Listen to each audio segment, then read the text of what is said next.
Hi, we're just so glad that you're here with us tonight to talk about such an important topic, suicide prevention and awareness.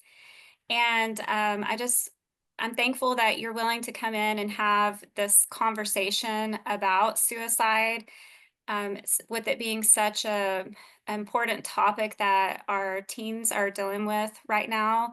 And I just want to tell you that this is kind of the first step in helping be supportive and protective of our teens to know more about their mental health and what they may be going through. So let's first, we'll take a little tour and look at um, some housekeeping. Oops, went too far. Kind of lagging there, just a second. So this is just a warning before we get started that this is a sensitive topic. And so please take a break as you need, or walk away, or don't finish the rest of the training if you don't need to. But we do want you to know that we understand that this is a very sensitive topic, and and we want to be respectful to our children's stories and other people's stories. So please, no sharing of personal stories tonight. And as always, we're going to encourage you to reach out to a professional if you happen to be handling a suicidal situation. So, the purpose of tonight's uh, Zoom is more informational and just to make sure that we have the right information in dealing with this topic. So, hi, my name is Christy McCaslin, and I'm your presenter tonight. I'm a licensed professional counselor, recently became a supervisor. I've been practicing counseling for about the last 19 years and worked in a variety of settings with lots of different populations. But I have, for the majority of my career, worked with children. It's been my career passion to work with children. And so currently, I'm serving as an LPC working for the Region 9 Mental Health Initiative team. And gosh, it's been such a blessing to get to work with these kids in the schools. Um, so I too am with you, parents. I am right in the middle of parenthood, and it's not easy. And we know that we're all dealing with lots of new issues that we didn't go through in our own childhood, and we're trying to figure out how to maneuver through that. Currently I have two children. I have one that's 15, just about to be 16, and I'm about to be going through a new stage of life of a child driving around. And then I have an 11-year-old, a preteener, and believe me, I've been having to stay on top of everything because I want to stay aware of what's going on in their life and to be mindful of their mental health. So I'm with you guys in wanting to know all the important information about this topic. You will definitely find me chasing after these two. They keep me very, very busy, and I'm sure you guys understand that. So we know that um, suicide prevention is pretty tricky because pain that kids are going through isn't always obvious. And sometimes on the outside, they're presenting one way. They're presenting fine. They're telling you they're okay. But on the inside, there's other things going on. And and so those are the things that we're trying to really be mindful about, that sometimes they may not want parents, their own parents, to know what's going on. But parents are pretty intuitive. They know their children very well. And so we just have to be mindful and keep that close connection with our kids, and be watching for subtle signs, things that might be worrisome to us, because ultimately we do know that suicide is preventable. And sometimes we're able to learn from other people's stories of things that we could be watching for, risk signs. That's the stuff that we want to talk about tonight, things that you need to be in the know about. So why is suicide awareness important? Why is this a topic that we should be talking about? Well, first off, suicide is the second leading cause for our from 10 all the way up to 24-year-olds, and that's very concerning.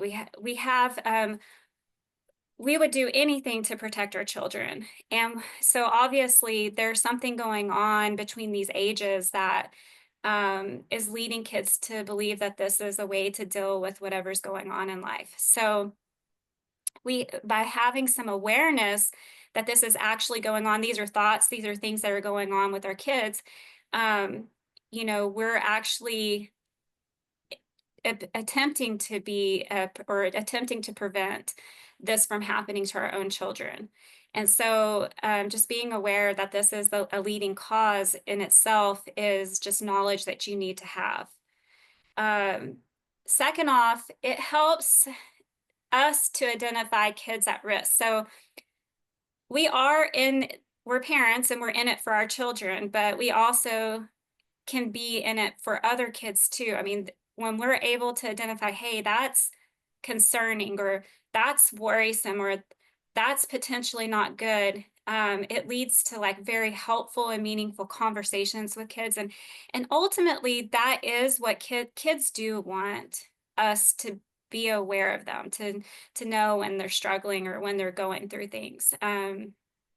Sometimes, you know, we miss some of those signs, and we might say, oh, this is just a teen behavior, or um that this is just teenage drama going on, and really it's much more than like what we might think it is. So if we understand those risks, and we're about to get into that, it helps us to be more aware of potential concerns.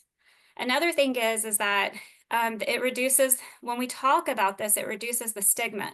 You get truthful information. You're not, um, I mean, I've heard a lot of different things said about suicide, and we'll get into some of the myths and truths about suicide awareness. But what when we actually have the conversation, we're saying, hey, it's okay to reach out and talk to kids, and to find out what's going on. And because we have the knowledge and the understanding, we can actually, like, if we hear someone saying something incorrect, we can say, oh no, that's not correct. We can let them know that the information that we have that can really help another parent or someone in the community that might be going through this. So, and then obviously the most important thing tonight is like that parents, that you guys that are listening in today, you guys are going to be the ones that provide the most critical support in your kids' lives, but in other kids' lives. You're aware, and you're in the know, and you can sense some of those subtle things that you might be concerned about. So there's going to be a few statistics I would like to share with you tonight. I think some of these are really interesting and concerning, and I want you to take a moment to really consider these.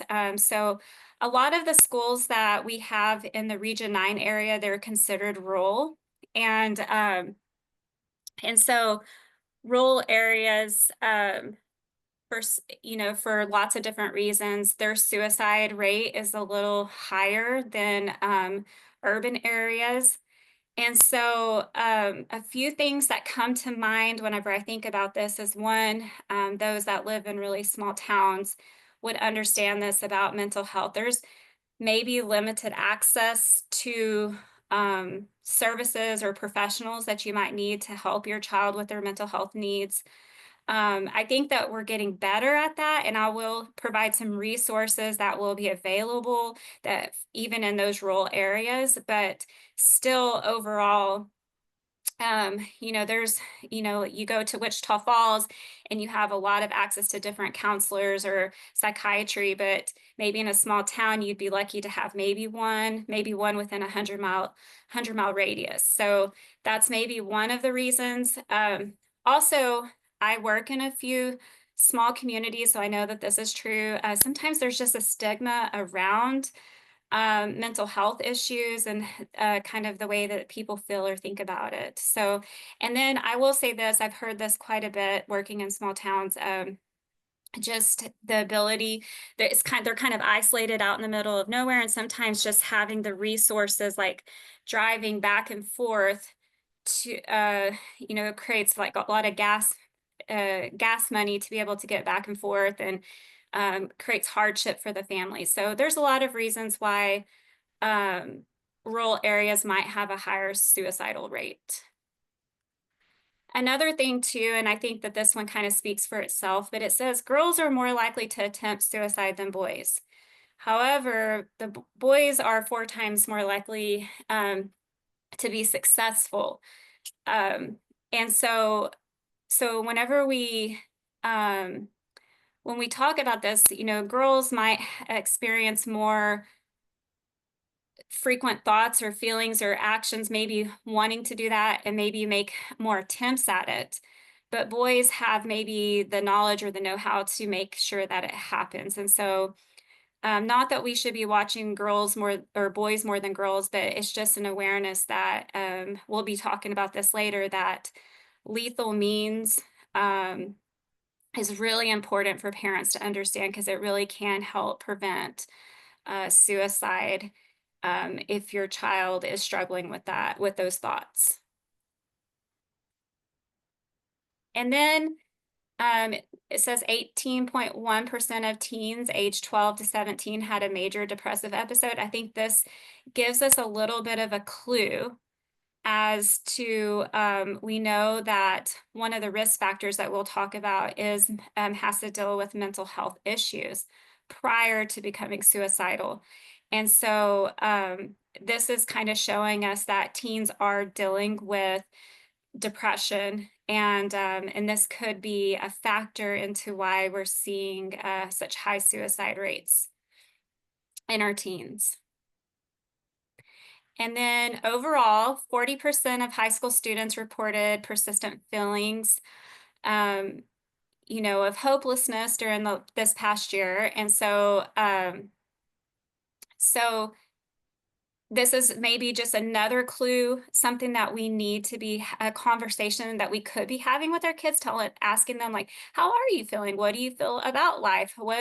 How are things going with friends? And maybe just in general conversation, not maybe asking them that, but maybe just seeing how their overall view of life could be really helpful in us understanding what they may be going through. And since this is actually a repetitive one, I just realized suicide is the second leading cause of death for teens and young adults. And then 12.3% of adolescents aged 12 to 17 had serious thoughts of suicide in the past year. So that's getting even before they become a teenager again. And so maybe they haven't acted on those thoughts, but we know that there's a good percentage of them that are actually having the thoughts. And so this leads us to really, we need to be having important conversations with our kids.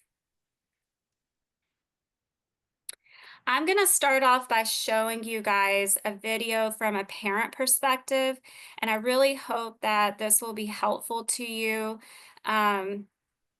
Because it's always, I think, helpful to hear from another parent's perspective of something that they've dealt with. In October of 2012, I lost my 14-year-old son, Palmer Burke, to a suicide by firearm. Palmer was probably one of the most just creative outgoing, thoughtful kids. Here it is 4 years later, and I still feel like I'm in shock when I look at the great life my son had. He was, tall, handsome, athletic, had tons of friends, and lots of successes and plans, and it just ended. I really had no idea. Suicide was not on our radar. We didn't know enough about teen mental health or signs of suicide or teen depression. One of the challenging parts of identifying kids at risk for suicide is that this can come up and look very different for different kids. So some of the time we have adolescents show up in our clinic who are functioning very, very well, and no one has any idea that they're suffering. And then there are teens who have more clear risk factors, like they have a history of depression or self-harm. I think there can really be a diverse array of how teens look when they're distressed, and paying attention to the changes in their behavior becomes really key. Looking back, there definitely were some signs. They were subtle, but he was grumpy. He didn't want me to come into his room the night before, which was unusual. I wish I'd known to ask him and to dig a little deeper instead of shrugging it off, thinking it was normal teen behavior. If your child gets a sprained ankle, you'll run onto the soccer or football field and you'll know what to do. But when they start to show signs that they're not mentally well, I think a lot of parents don't know what to do. Ask the question, are you thinking about suicide? Asking the question does not raise risk for an individual. In fact, people can really feel a lot of relief. And parents are also, they know their children so well that they are really the experts here and can identify if there's a change that seems like it's more than momentary. We want to look for a change that's, abrupt and not transient. One of the things we learned after losing my son, Palmer, was that kids who are feeling suicidal or in a mental health crisis will often tell their friends. And their friends don't know what to do with that information. So I think that's another important part of suicide prevention is telling your kids that if a friend says to them, I'm feeling depressed, or I'm feeling suicidal, or I know where my mom or dad keep their gun, or any of those things, that kids should not be afraid to tell adults that they're concerned about a friend. I wish I had checked my son's text messages and emails and Facebook messages regularly. And that was one of the first things I started telling parents after I lost Palmer. And they all said, well, no, that's private. That's like, no, I probably could have saved my son's life had I known what was going on. If parents are concerned about their child or teen attempting suicide, one of the really critical things is to reduce access to lethal means. Securing your firearms, securing your prescription drugs, your non-prescription drugs. These are two of the most commonly used methods in Washington State, and they're just so simple to secure them and keep your children and family members safe. If you're concerned about your child, but it is not urgent, then you can reach out to your primary care physician or the school counselor. If you're concerned that your child is in crisis right now, call our crisis line, and they're available 24/7 and will help guide the parent to the next steps that are necessary. When teens are suicidal, Oh, stop that too soon. it's not that they necessarily want to end their life, it's that they are in unbearable pain and they don't see any other way out. One really important thing that parents and other people supporting teens can know about suicide is that it is preventable. As a community, we can remain awake to suicide risk, and we can intervene when teens need it most.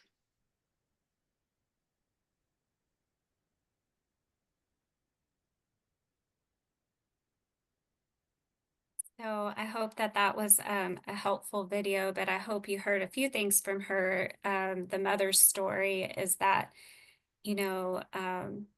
there were some subtle signs, and these are things that we can take from her story and make sure that we um, try to do better ourselves, being mindful and aware of what's going on in our kids' lives. She had mentioned social media and text messages and emails being a part of that.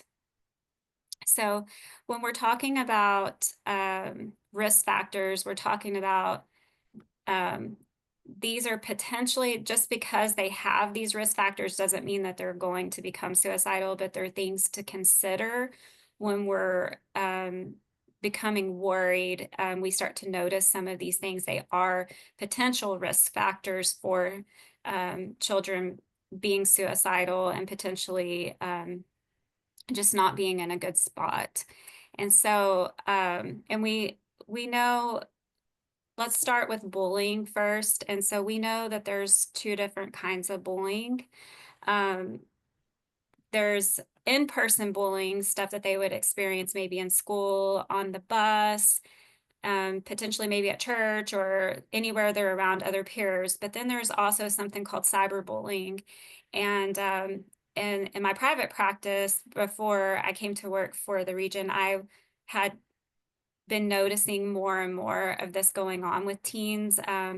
Also too, like with the cyberbullying, we were noticing that, you know, sometimes they would get onto social media platforms, and so this happened to one of the kids that I saw. He got onto a social media platform, and then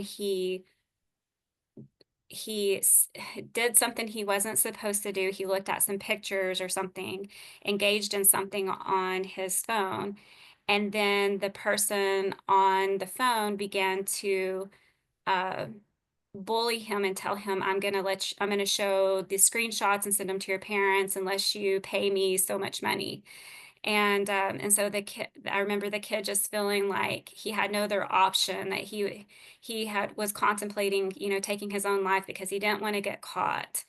And so we have to be aware that kids are, yes, they could be receiving text messages or really mean-spirited messages through social media or whatever that is, but um, kids don't get to come home now and just be away from their peers. They're with them 24/7, really.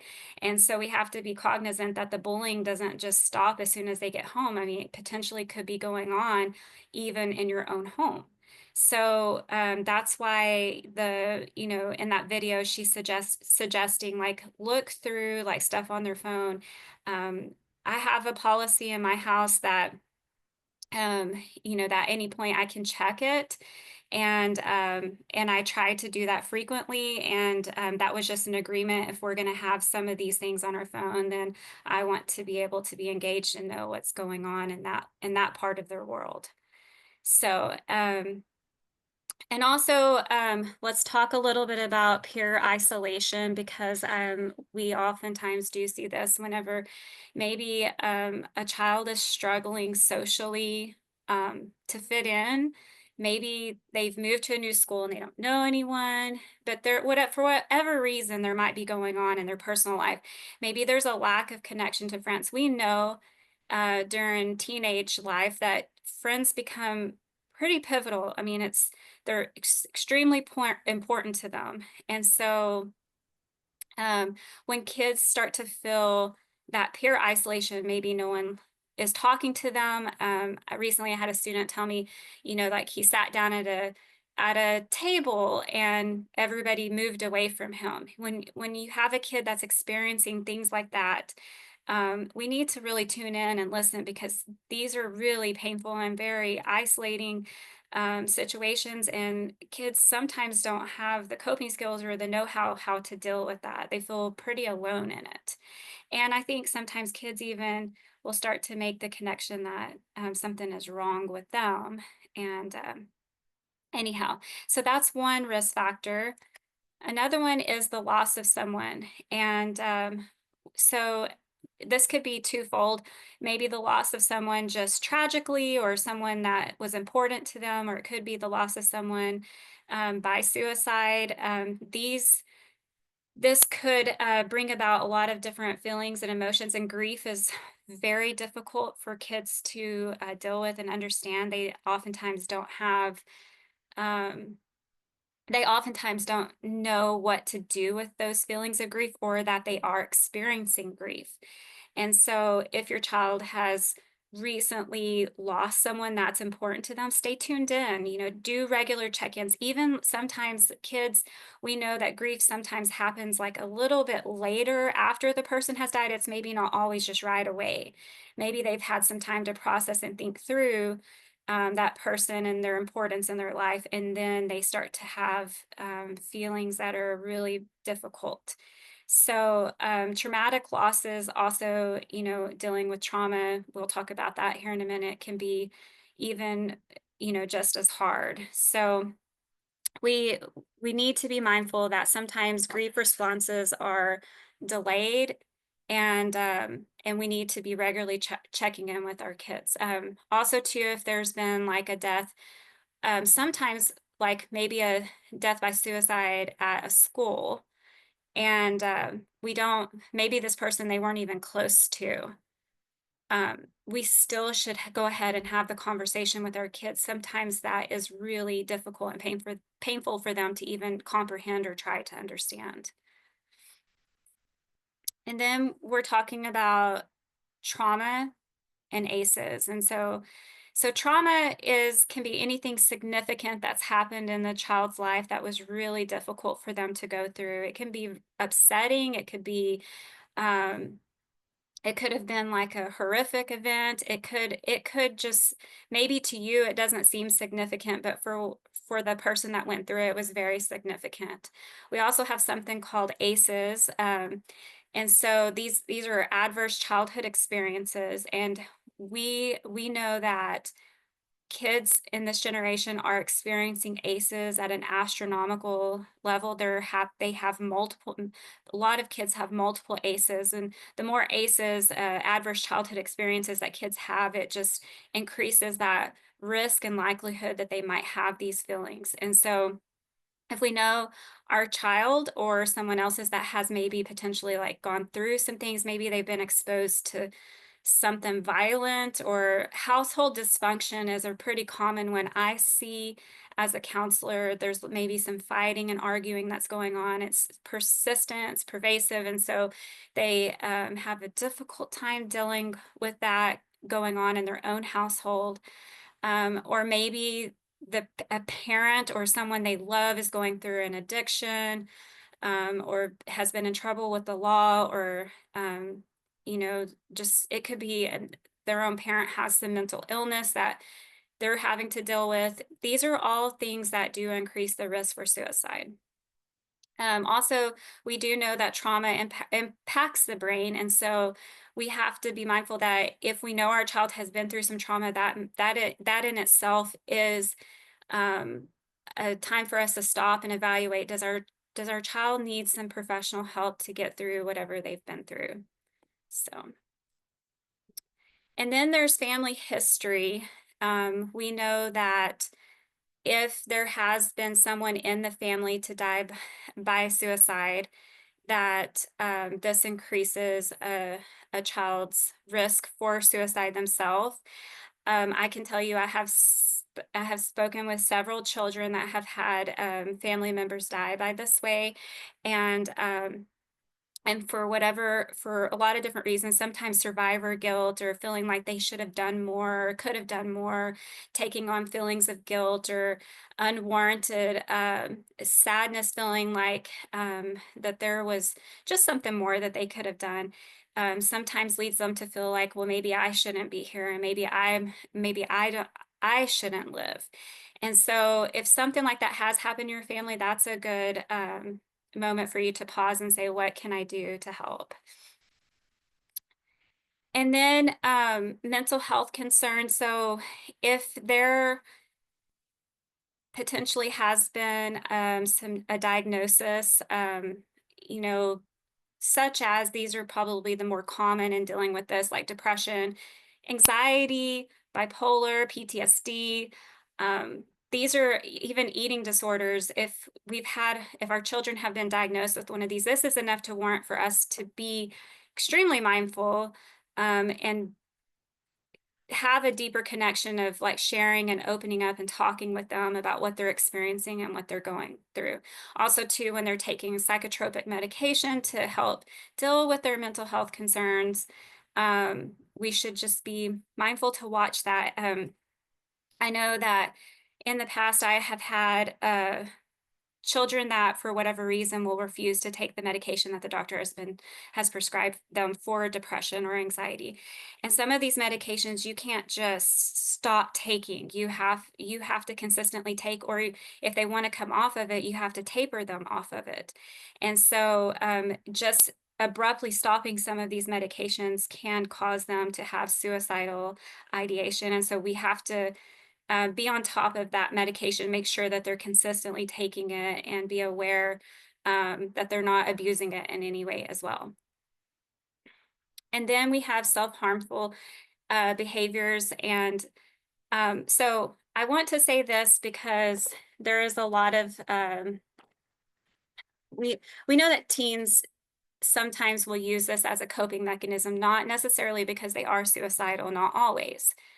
But we should not count it out either, because it is obviously a cry for help. It is they are going through things. It could be like cutting, burning, excessive scratching to hurt themselves. I mean, it could start off small and then get bigger. They could hide it in different parts of their bodies. But what I will say this is that studies have shown that it does increase the risk for suicide. And so if you have a child that is doing that and they tell you, no, I'm not suicidal, it still means that you need to be mindful to be checking in with your kid and making sure that those feelings are not coming for them. And not just, say, oh, it's just her way of coping through things. So definitely seek out professional help if you see a child doing that. And then one of the last risk factors, and I want to say there are other risk factors. I'm just trying to cover like the major ones tonight. But so substance abuse, let's talk about that for a second.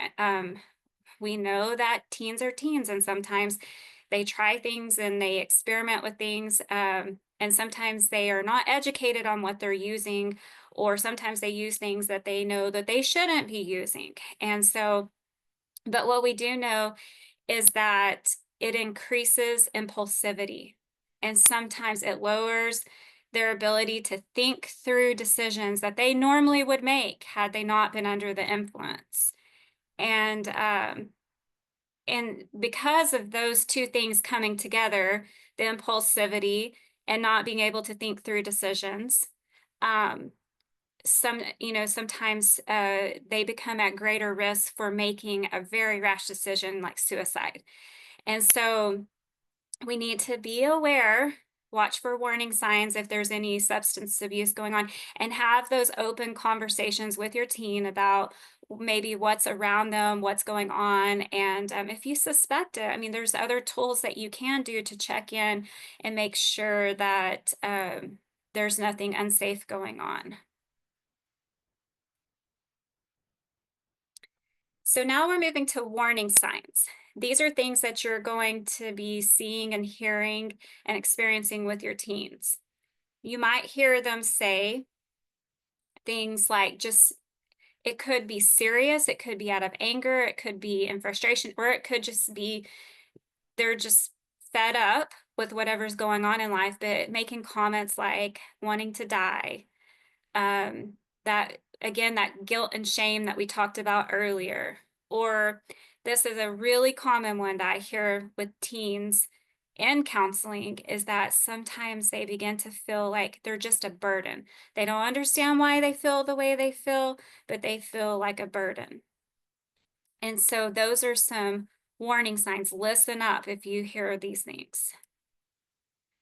And then you will notice, because you're the parent and you know your child the best, you'll notice some feelings that are pretty common, like feeling empty, hopeless, trapped, feeling like they have no reason to live, maybe extremely sad, or just maybe more anxious and agitated, could potentially see some rage.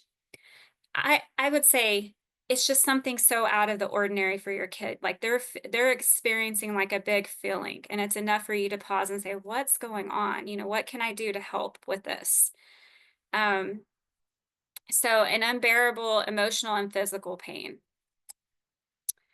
And then we might see changes in their behaviors, like you might see something if you're checking on their social media, or if you look in their Safari and you see something that they've searched up, like maybe looking at ways to die, or maybe the school has warned you, hey, I saw this pop up on his computer, I want to let you know. Um, Maybe withdrawing from friends, saying goodbye. That's, you know, if they're doing any kind of things like giving away really important items and you're like, what are they doing? Or making like a will in case they die. Um, I had a kid do this third one, taking dangerous risk, driving extremely fast. I had a kid that he drove down the highway at an excessive rate of speed, and he was trying to go as fast as he could, and he didn't care who was in his way. Well, this wasn't, his parent would say, this isn't typical of his behavior. I mean, we don't know why he was doing something like this, but he got caught, thankfully, and then the police were able to take him in and get him evaluated. But if you see your kid making risky decisions that could potentially be dangerous, this could be a warning sign. Displaying extreme mood. In that video you saw of the mom, that her son was like all of a sudden really moody, maybe eating or sleeping more or less, and then again the drugs or alcohol that we've already talked about. So when we're talking about protective factors, these are positive supports, relationships, and skills that help lower a young person's risk for suicide. So just as risk factors, they increase the vulnerability. Well, what we're saying about the protective factors is that they help build some resilience and maybe some hope, and potentially might be kind of a buffer for kids going, you know, experiencing some of these feelings, or maybe just to keep them from experiencing these feelings. So these are just helpful things to know. There we go. I had to.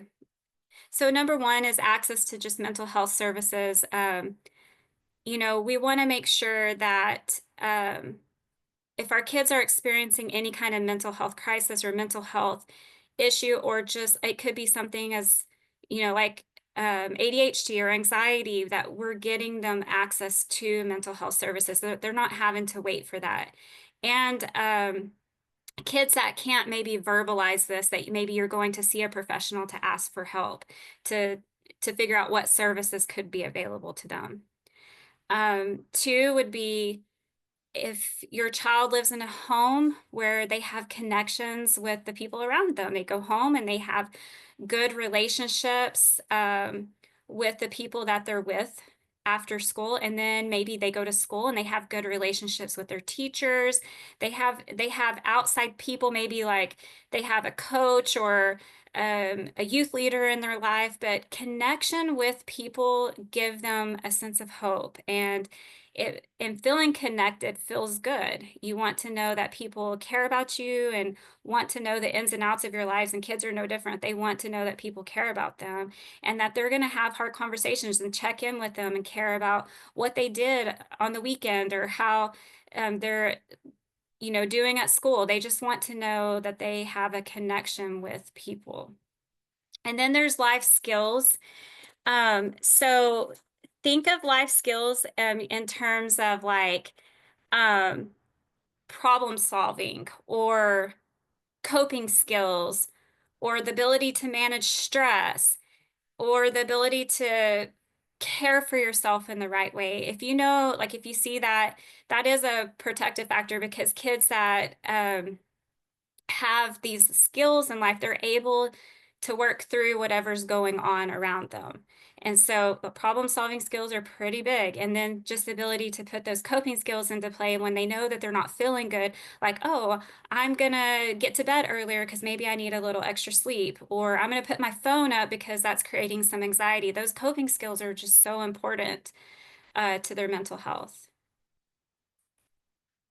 And then self-esteem, a sense of purpose, kids that kind of know that where they're needed, where they're wanted, they know what they're good at. They have people building them up again, the connections with others, letting them know when they see them succeed, how proud of them they are.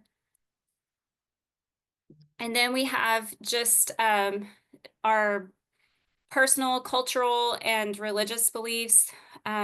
All of these play a part into like who we are, and when they feel a connection to that, things that are real important to them, like like a dad that's in the military, he has a personal connection to the military and feels very proud of that. Or culturally speaking, maybe a student that is I came from a community where there was Mennonite families, and so they had a very strong culture, things that they did as a group. Or it could just be like a religious belief, having a relationship with God, or having connection with being able to pray for about things. So this is another protective factor for them, having those things in their life.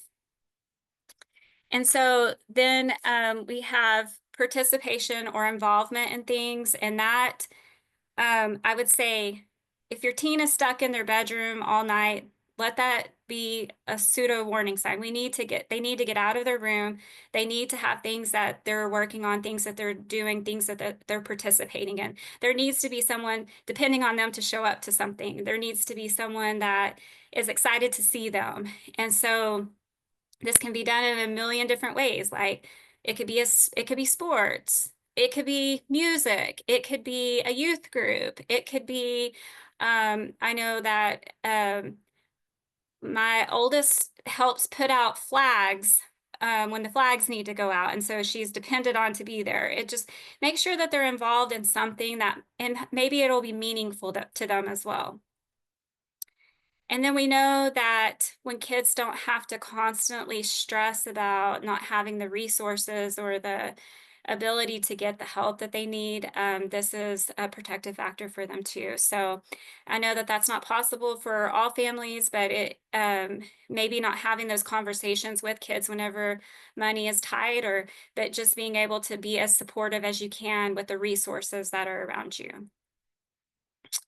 And then we will save this last one, number 8. We'll talk about that at the end of the presentation. It's a very, very important one. It's probably one of the most important things parents can do in their home. Okay, so I'm going to run through these to just save up on some time talking about. So a myth is that talking about suicide or asking someone if they feel suicidal will encourage suicide attempts. And I just want you to know that that is absolutely false. If you suspect or you're worried, there is no chance, it is not going to cause them to then start having those feelings. It is oftentimes a feeling for kids like, wow, my parent is concerned. My parent is noticing me. That's what's going to come of that. So that the fact is, talking about suicide provides the opportunity for communication. Maybe it's not suicide that they're experiencing, but it might open up to a whole different conversation that might be helpful for you as a parent. Young people who talk about suicide never attempt and or die by suicide. And I just want you to know that that is a myth. And so just because maybe you have a student that brought that up, you have to take that seriously, and you have to let them know that you're going to take that seriously. And so even if you have a kid that has made multiple comments about that, and please don't assume that that's not serious. And the fact is that a suicide attempt is regarded as an indicator for future attempts. So if you happen to be a parent that has a child that has had an attempt in the past, just because y'all have made it through that crisis doesn't mean that you don't need to, be concerned for the future. It definitely can happen again. And so you have to stay aware and very attuned to your child and what's going on. The last myth is most young people thinking about suicide never seek or ask for help with their problems. That is a myth. And a lot of times they will reach out, maybe in subtle ways, but they will talk to someone, or somehow there's been some communication. So, okay, parents are always the first one to find out. So what can parents do? And I just want to go through this. If you see signs that your child's mental health is under threat, it's your job then to figure out what's causing that. Check in their messages. Their phone is probably a good one to go to, but a conversation has to be had. Listen when you go to them. Don't talk as much. Let your child do the talking. Try to open that up so the child will be the one with the most information. Realize that your child might be facing suicide risk you haven't considered yet. And then I said this at the very beginning, don't dismiss what you're seeing as teenage drama. It could be way more than that. Check in about that. Respond with empathy and understanding. Whether you think that your child is being like dramatic is a word that sometimes is used by parents. Please don't dismiss whatever's going on. Respond with just empathy and just let them know every time that you care and you want to hear and you're going to try to be understanding to what they're going through, their own experience. And then get help right away. And then again, we'll talk about lethal means, but remove anything that in the home that could potentially give them the means to hurting themselves. And then if your child goes into treatment, and sometimes that does have to happen in certain situations, you then are trying to create a focus on hope and what the future is going to look like and getting them to rethink about how good life is for them. Encourage them to see families and friends. Again, if your teen is staying stuck in their room, that's not great. Being around family and friends cause them to laugh and stop maybe overthinking whatever's going on inside their head. And then here's the self-care: sleep, exercise, encourage balance. If they're too involved, too busy, and you're worried about the stress load that's teach them how to be their own moderator for that. Teach them about self-care, trying to say no to things whenever they have too much on their plate. Sometimes we have kids that just do way too much. And then just remind each other that this will take time. That's what you do with your child. So if you're going to have that conversation, I hope you'll look back at this. Take a deep breath, create a safe environment, make sure that there's no distractions, people around, make this confidential with you and them. Give them plenty of time and space to talk. Don't rush through it. Let them be the ones to say as much as they want. And then just be prepared to say, look, what can I do to help? Let's figure out, let's get the resources. Let's reach out for help. And make sure that to have your own supports in place, because I will say, if you ever go through this, it's really tremendously hard. I know that this is incredibly difficult for parents to have to go through. Okay, so I'm just going for time. Melissa, what do you think? Maybe. Sorry, the computer. You're okay. It went to my screensaver. Yeah, we could, yeah, I think we can play because it's like 5 minutes. So I think that would be good. Yeah, well, okay. I'm going to skip to, if you ever want to go back and rewatch this, it's at 5 minutes and 13 seconds. So I'm going to skip through it. Hi, and welcome to the show. Subscribe and comment. I'm going to skip all the way. So this is a psychiatrist, Dr. Naidu, and she is a child psychiatrist that has worked with kids. What we all want to do is do something to really be helpful. And if we can go secure these following items, we can really, really dramatically reduce suicides and completed suicides. So I have the article on Kevin MD. I also have a podcast episode on this, on my Thinking It Through with Dr. Naidu, child psychiatrist, which goes into greater detail. But in brief, G stands for guns, because guns is the #1 way that youth will complete suicide.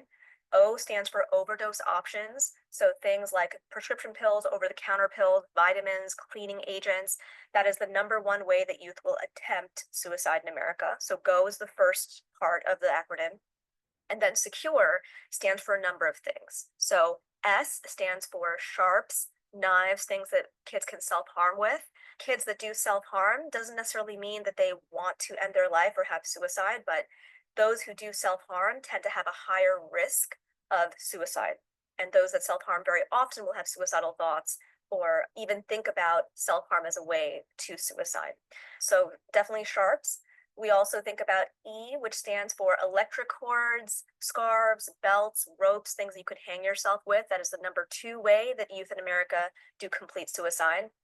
C stands for car keys, because very often kids will take their car keys, especially if they're able to drive off in the middle of the night, or carbon monoxide poisoning, turn that car on. So if you have a youth in your home that is thinking of suicide, definitely keep tabs of your car keys as well as your child's car keys. U stands for underage drinking. Lots of Americans' homes tend to have alcohol readily available. And if we drink alcohol, we know that alcohol causes disinhibition and poor judgment. And very often we will find youth that come in with a suicide attempt have actually had alcohol in the brain. So a very large percentage of youth that come in are also intoxicated with alcohol in addition to whatever way or method that they chose. So definitely underage drinking. This should also include things like access to medical marijuana, nicotine, other substances as well. But I find alcohol is so socially permissible. It's something that oftentimes parents miss. R stands for reattempt. So if you have a youth that has used one method, such as cutting or overdose, that particular way that they tried, oftentimes youth will try again. 60% of youth will actually try again within that same year if they had a failed attempt. So within the three-month period of a hospital or a suicide attempt, that is the window we want to be the most cautious and the most careful about a child reattempting. So R is in the Go Secure acronym. And then the final E in Go Secure is exits or entrances. So for elopement or the kids that think about jumping off of roofs or things like that, you want to be mindful of how they can leave your home and to be securing those facets. So that's what Go Secure stands for. Now, a lot of parents, they may feel overwhelmed or powerless when they discover their child is struggling with suicidal thoughts. So once they discover that, what are some immediate next steps they could take when it comes to supporting their child? Fantastic question. So one of the reasons why I came up with this acronym is that this is something that you can implement now, like today. You don't have to wait to see a pediatrician. You don't have to call 988. If you're concerned your child is having these thoughts, without any other medical intervention, if you Go Secure the things in here, that will tremendously help, again, reduce access to lethal means. But it is overwhelming, right? And you might not be in a place where you can have any action. You're still reeling from the thought. So the first thing I would try to do is, if you learn of this, is to really try to engage your youth, try to have a conversation with them and let them know that you hear them, you see them, you want to be helpful to them. And they may not be ready to share with you, but you want to create a space where that can be helpful. And I actually have a workshop that is on my website, Do Better MD, where parents can learn how to talk to their youth if they have suicidal thoughts and they don't know how to start. Because there are frameworks to really help have this conversation, which is a really difficult one, right? Any kind of risky behavior is difficult to have an engagement with your child, but definitely there are high stakes. So you first want to be able to get a sense of what's actually happening for your child. The second thing is, I think you want to also make sure that you have your youth see a medical professional. We always start with a pediatrician, always. If your child is admitting to you that they have active thoughts of ending their life, they are saying they want to hurt themselves or kill themselves right now, and they are in distress, you definitely want to call 988 or bring them for an assessment at a medical emergency room or with their pediatrician. But as an ER doc, Kevin, you know that our ERs are flooded with kids with mental health care crisis. So if there's another way to divert that, like going to your pediatrician, calling 988, that is the goal. So if your child has just had thoughts, but no action, that is the time where you don't necessarily need to go to the emergency room. If they just have thoughts but no action, then you call 988. You may have a mobile crisis number for your region. You look up your zip code, and there's a mobile crisis team that can actually come to your home and do a mental health care assessment. But always starting with your pediatrician would be the most important step. But of course, we want to be safe. So if your child said to you, I took something, I did something to end my life, We do not want to delay. You want to make sure they get to the ER and get assessed. But Yep. very often, Okay, we're gonna stop there. So just like she said, I'm just going to reinforce the things that she said, and that these are some resources for parents if you're faced with this. First off, if you feel like it is a crisis, these would be your options. So in our area, our local MHMR is Helen Farabee, and so that's the phone number that you can call. Also, you can look this up on the internet, and they have all their numbers. You can, access them by that too. You can go to your local ER. That might be the closest option for you, especially if you're in a rural area. If you have the opportunity to call into your doctor's office and ask for maybe your child's pediatrician or the doctor that they're very used to seeing, that they've seen before, you can call in. But if it's a crisis, it would need to be immediate. But that is an option if that doctor is willing to do that. And then also there is the suicide hotline 988 that they can always access. And I love this option too. I tell teens they can text them as well. And so they don't have to necessarily have, they don't have to make a phone call. They can text them, and sometimes teens prefer to talk through that method anyway.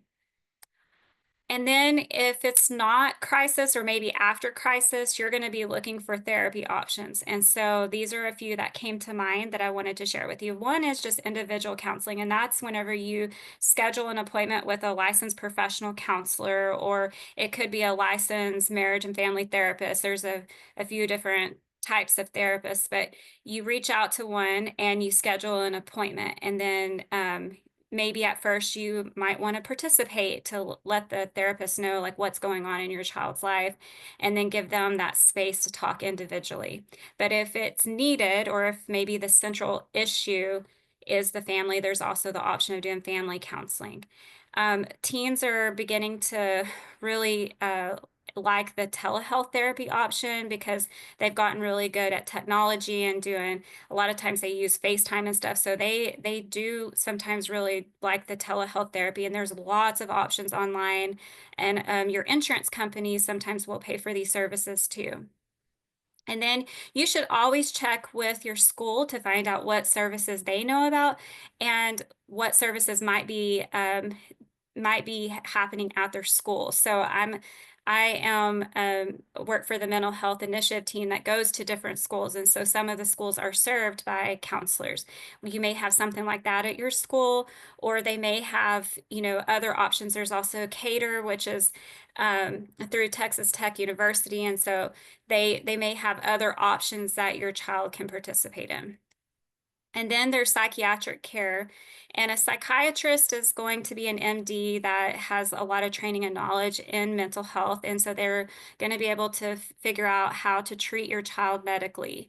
And so there's not a lot of child psychiatrists around, so you might be on the lookout for a psychiatric mental health nurse practitioner. Sometimes they're more available. And you can call around to different doctors' offices to find one that's local or closer to you. And then again, there's that Cater program that you can specifically ask the school if they participate. Most likely in our region, they would. So thank you for joining with me today and learning a little bit more about suicide. And I really hope that you will put these things into practice, and just overall, just make sure that you're checking in with your teen, having hard conversations, not letting things go unnoticed, staying attuned to everything that they're going through. And join us next month, October 16th, for one of my colleagues, Savannah Wheeler, is going to be talking about substance use prevention and tools, and we hope you'll join in for that. And thank you for joining in.